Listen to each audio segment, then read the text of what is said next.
Hi Gemini, welcome to the Modern Spiritualist. My name is Raheem. Today I'm going to do the general September reading for the sign of Gemini, Sun, Moon, and Rising. So if you know your sun sign and it's Gemini, you're in the right place. If you know your moon and your rising sign, just make sure to look for those as well. I went ahead and already pulled the spread, and I gotta say, September, with Mars going into retrograde, has been a bit chaotic, and your spread is really, really good. It's the best spread I've pulled so far, and we're almost done. So, yeah, this is just great. I did a couple cards for each week of the month to get you through the month of September. I used Thoth for the primary energies and Albano Weight for the clarifying energies. So let's just go ahead and get into this. In the first week, we have the Empress, and that is paired with the Ace of Swords. In the second week, we have the Two of Cups, and that is paired with the Seven of Cups reversed. In the third week, we have the Three of Cups, which is really nice progression here from the Two of Cups to the Three of Cups. That means there's a lot of forward momentum for you in the week of September. There's also a lot of water in here. Okay, and clarifying the Three of Cups, we have the Emperor, which is Aries energy. Aries also had a very good reading, so if you have Aries in your chart, look for that as well. In the fourth week of September, we have the Star, which is paired with the Princess of Swords, and then clarifying that, we have the Hanged Man. Okay. It's great. A lot of water energy, a lot of major arcana, actually. And more direct energy than I've seen from anybody else. There's been a lot of reversals, which is really common with like a inner planet retrograde. But yeah, this is really good, and it feels very centered as well. I don't get any scattered energy. I don't get a lot of freneticism. Yeah, I really feel like you guys are really keyed in and kind of locked into your alignment this month. Which we see here with the Empress, which is also a very watery energy. It's kind of earth and water. It's waterier in this card than it is in other decks, but it's really a really beautiful card. So the Empress is all about manifestation, having your vision, and then making that vision real, right? The Empress is very, very good at using gratitude as a tool to receive more abundance from the universe. What I want to emphasize here, what's coming through for me, is the getting clear on your vision portion of this. Keep in mind, Gemini, that just don't get too lost in the weeds over what you think you should do, what you think you shouldn't do, or what you think you can accomplish and what you think you can't. I would focus instead this month on, if there were no limitations, what would you want to do? Like, get really clear about what's in your heart, what really feels in your heart, not your head. In your heart, what your destiny is and how to move towards it. What's really pulling on your heart and soul, what is attracting you, what feels magnetic, like what's pulling you, what's the desire, right, that's ahead of you, that may have felt, I just get the sense, and this may be something you're working on or have already been aware of, it doesn't feel like it's coming out of nowhere, this Eight of Swords energy that's clarifying the Empress. I just feel like you're coming out of a place in particular where you're kind of realizing ways in which you may have been imposing limits upon yourself unnecessarily, which is kind of what the Eight of Swords is all about. It's like self-imposed limitation. This figure here is like trapped by these swords. She's like bound, she's blindfolded. But if she wasn't blindfolded, she'd be able to see that she's not actually trapped by the swords. There's actually a way out. She's not completely surrounded, right? But this is kind of this feeling of like blindfolding yourself and trapping yourself, when in reality there is a way out, you just don't see it yet, right? And so, and this can really derail manifestation too. Like, you could have a perfectly good vision that you could bring into the world. And Eight of Swords is kind of the thing that comes in and says, no, that's impossible. And because that's in your brain, this no, that's impossible kind of story, it does become impossible because that's what you end up manifesting. You end up using that manifestation energy to not allow yourself to manifest what you truly want to manifest.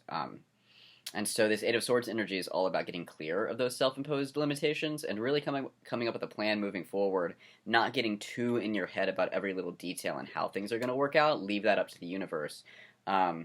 Just really sink into what is in your heart, align with that truth, and then just take the first step. That's all you have to do. Have your vision clear. What's the vision?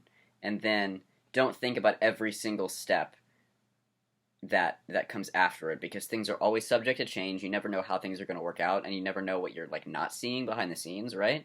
And so all you have to do is hold the energy of what it feels like to be in that flow in your mind, and then just take the first step in that direction. And that's all you have to do. Then just allow things to naturally come to you and transform, and then take the next step when you're ready, right?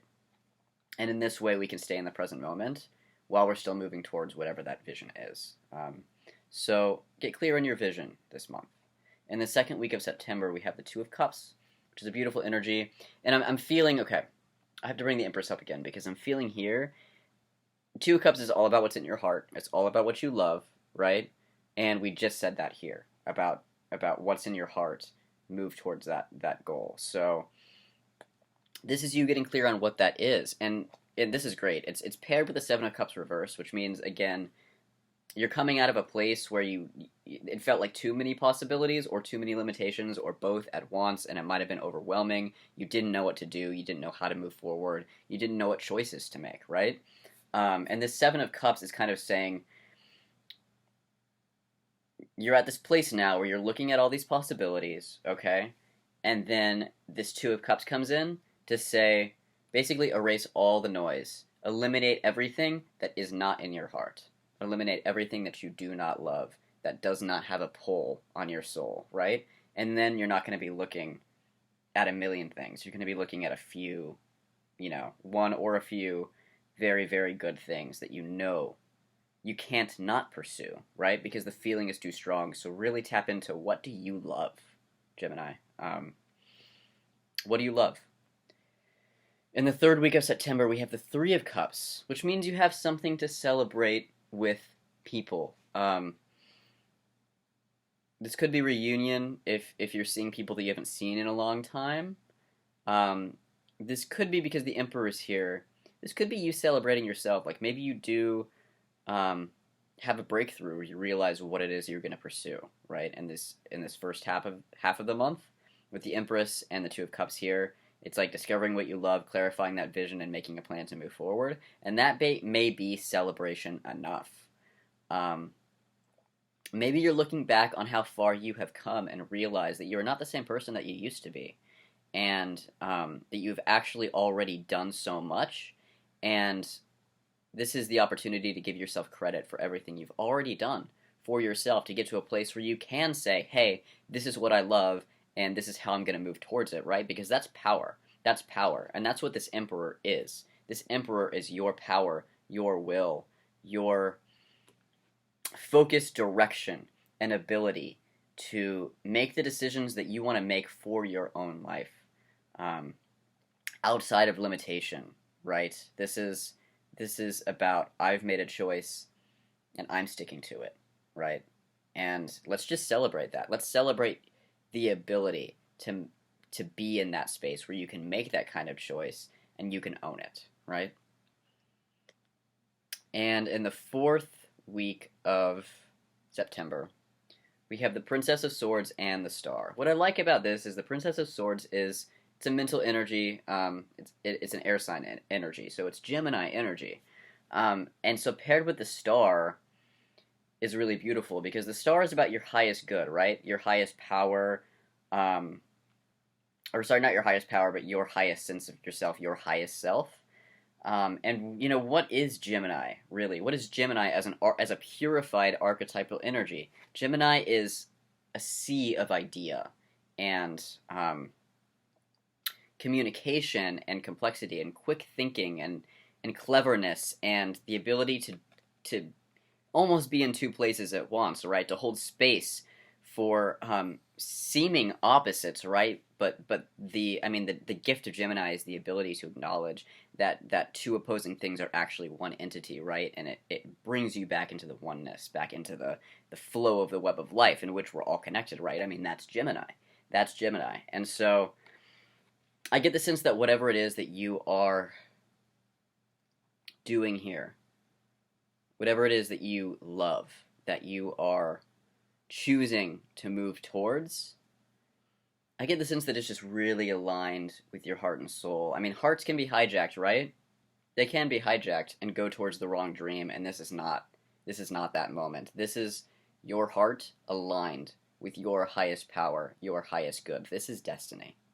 Whatever it is that you're doing here, Gemini, it's destiny. And the Hanged Man is clarifying this, which is beautiful. This is a new perspective. This is you really coming around to turning everything on its head, right? I mean, this person's upside down. Turning everything on its head, looking at things from a completely different viewpoint, and then I think seeing possibility and opportunity where maybe you saw nothing before. And it's going to be about connecting with that heart space, connecting with what you love, and then allowing that dream to manifest itself out of that love. It's alchemical, right? It's transformational, and it's so beautiful. I mean, everything here. I'm getting a lot of green lights, you guys. I don't know if you'll be making a lot of moves in particular in this month in the physical material world, but it doesn't matter because you are really coming to a focused, centered alignment within yourself that is going to attract things to you anyway. And the right opportunity will come. Maybe not this month, but the right opportunity is going to come for you. And you're going to be ready for it because you are in your power, you are in your destiny, you are moving towards everything that you love, you're envisioning the future, and you got this in the bag, I think. Yeah, this is a really, really beautiful reading. This feels like a really important month for you, and I'm really excited for you guys. So I think that's all I have for you. Because everything just feels good. Everything feels like a smooth ride. Not that you won't have your moments. Everyone does, but I'm feeling into an awareness that you have of the bigger picture here, and so I'm not worried about you guys at all. I hope you have a great September. If you like this video, go ahead and hit like so other people can see it. Subscribe if you want to see the next Gemini video. If you do have a personal concern and you would like to schedule a private reading with me, you can click on the link in the description box below. Otherwise, I will see you guys in October. Bye. Have a great September.